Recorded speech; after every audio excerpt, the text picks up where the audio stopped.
You might think plug-in hybrids are the perfect compromise. Charge them up, run on electric for short trips, and run on petrol for long ones. Best of both worlds, right?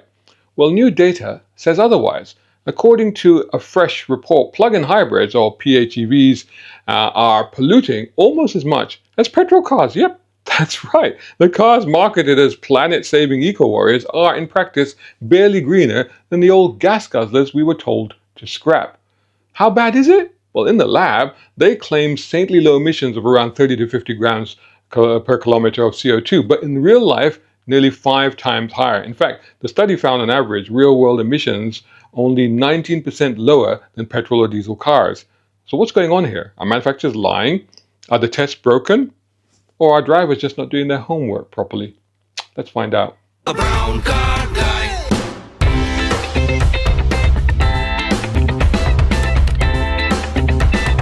Brown car guy. The report comes from Transport and Environment based on data from over 800,000 PHEVs, or PHEVs as some people like to call them, across Europe. So this isn't some backstreet study with a handful of test cars. It's big data from real drivers gathered through their cars' onboard fuel consumption meters, their onboard data management systems. And what it found was damning. PHEVs emit on average 4.9 times more CO2 than official figures claim. They spend only about 27% of their miles in electric mode, even though official testing assumes, well, a saintly 84%. And even when in electric mode, the engine still fires up roughly 1/3 of the time to heat the cabin or to climb up a hill, or just because the software feels like it. So those glossy brochure numbers that you get, which tell you that you're doing 250 miles per gallon and near zero emission commuting, well, it seems like it's pure fantasy.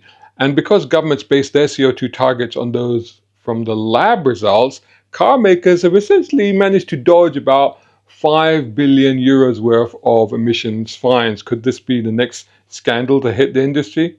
Not necessarily. Right, so let's get into why is this actually happening. Well, it's simple really. People aren't plugging them in.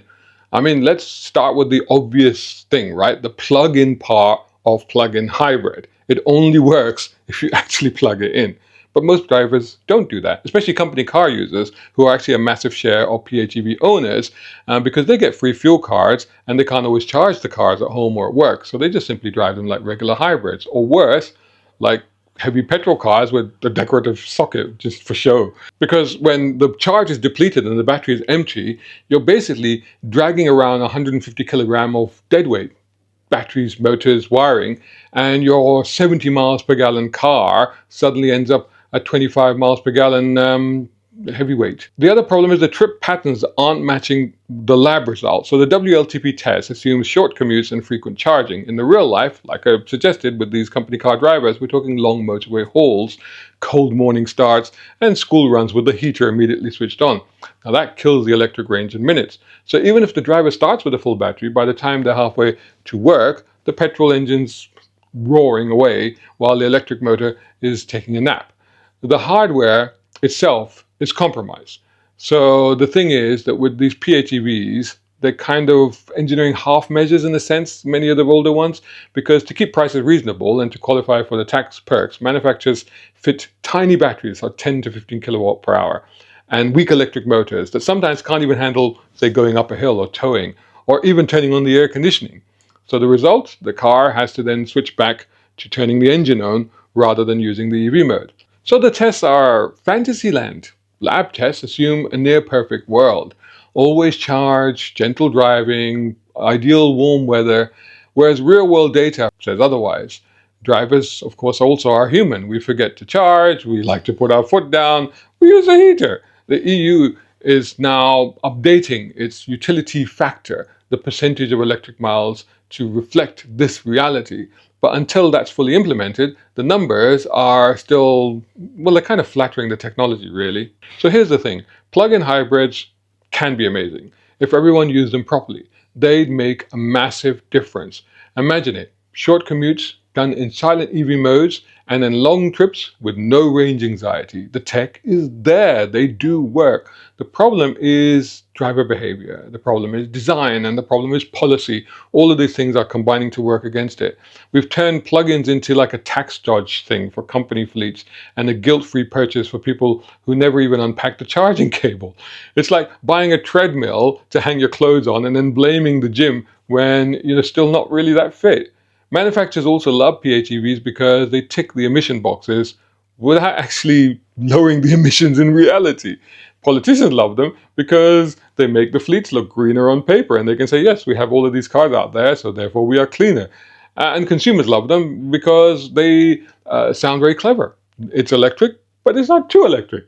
But the reality is, we've created a generation of cars that pretend to be sustainable whilst they quietly continue to guzzle fuel in the background whilst lugging around, like I said, that extra 150 kilograms with them. Right, enough whining about it. If you own a plug-in hybrid, what are the solutions? What can you actually do to fix this mess? Well, the first thing you can do is use a plug-in like it's supposed to be used. Plug it in properly. Hopefully have a smart charger at home, a wall box. Treat that like a toothbrush. Use it every day. Charge overnight. Top up at work or wherever you can. If you commute 20 or 30 miles, you could find that actually you'll go for weeks without burning a drop of fuel. Although remember that fuel does expire within 3 months. But build that habit. Don't wait for range anxiety to kick in before plugging in. Treat electrons like coffee, a daily essential. Manufacturers also need to step up. They need to give us plugins with real range. Many of them are doing 40 plus now. We need 60 to 80 to 100 kilometers minimum in all weather. Not this 25 miles nonsense that vanishes as soon as you turn the heater on. And make sure the electric motor in these cars can actually do the job, like climbing up hills, overtaking, towing a caravan, if that's the sort of vehicle, SUV for example. But it's rather than begging the petrol engine to help out every time you sneeze in the car. And you know what? Install heat pumps in these things, because that way the engine doesn't have to fire up every time you want to, feel a little bit warmer. Governments also need to stop rewarding lazy tech. If a car is driven mostly on petrol, then it's not a low emission vehicle. It's a high emission vehicle with an identity crisis. So tax incentives should depend on real world data, not fantasy WLTP maths.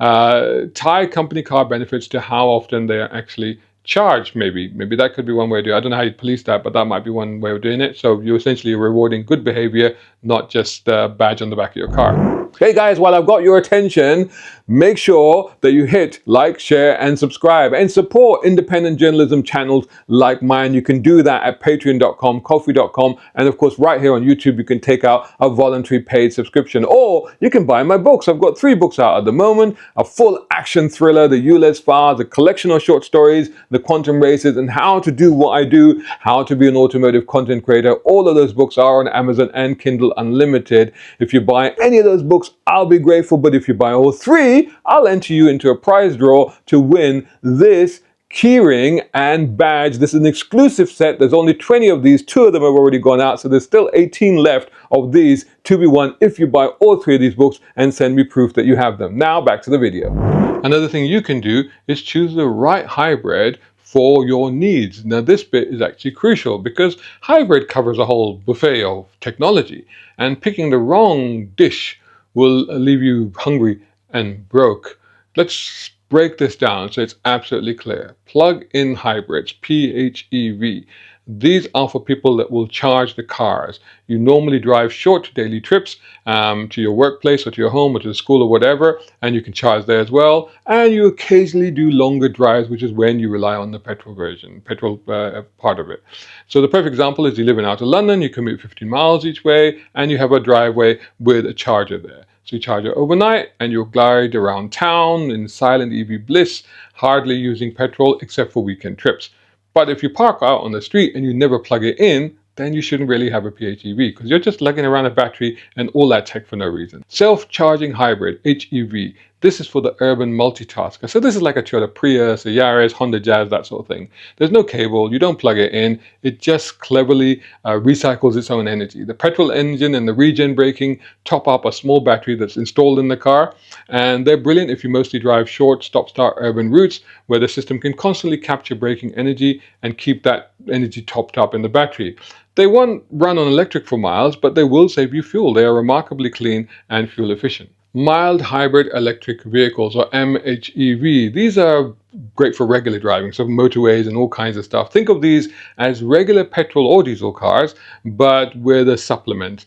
So it cannot drive on electric power alone, but a small motor in there will assist things such as stop starts, getting going, a little bit of extra energy when you accelerate. You'll barely notice it, apart from maybe slightly better economy and slightly lower emissions.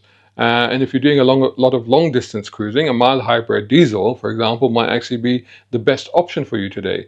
And the best thing about these mild hybrids is you can even get some of them with manual gearboxes. Thank you, Suzuki.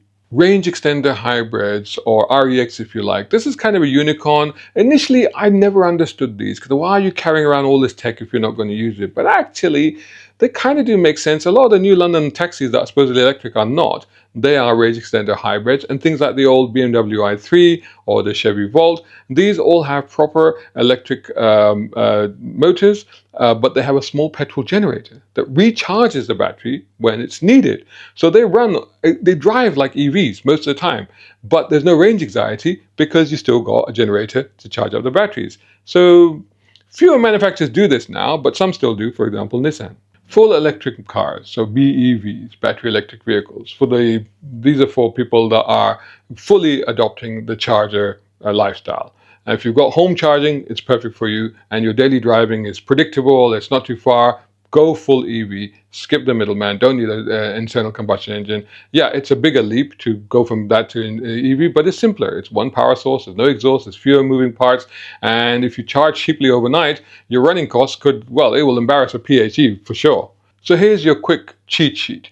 If you're able to plug your car in daily, then go for a plug-in hybrid or a full electric vehicle. If you can't, then go for a regular, normal self-charging hybrid. If you do lots of long-distance runs, then a mild hybrid or a diesel or an efficient petrol car will still make sense. And if you just can't be doing with any of this faff, you know what? Skip the cable, forget about all the guilt, just buy something that fits your lifestyle, your needs, and your understanding of the technology. Just buy a regular petrol car.